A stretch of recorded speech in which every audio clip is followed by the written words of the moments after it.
नाज़रीन, इस वक्त अरविंद केजरीवाल गुरदासपुर में खिताब कर रहे हैं, सीधे लिए चलते हैं। बेअदबी का कांड हुआ था 2015, उसके बाद 2016 बीत गया, 17 बीत गया, 18 बीत गया, सरकार बदल गई, अकाली दल की सरकार चली गई, बाद कैप्टन की सरकार, कांग्रेस की सरकार आ गई, कैप्टन बदल गए, चन्नी साहब की सरकार आ गई, आज तक दोषियों को सजा नहीं मिली।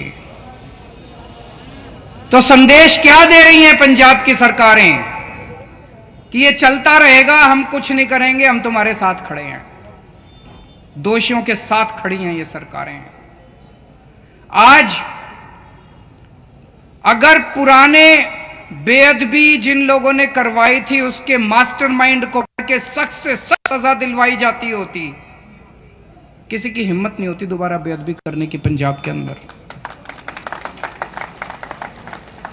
तो क्या माने, मिले हुए ये सारे।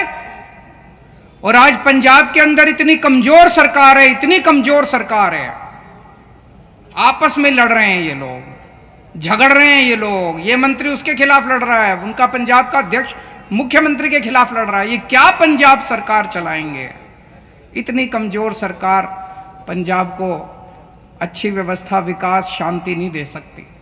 आज पंजाब की सबसे बड़ी जरूरत है, आम आदमी पार्टी की सरकार बनेगी, हम सख्त, स्टेबल और ईमानदार सरकार देंगे पंजाब को।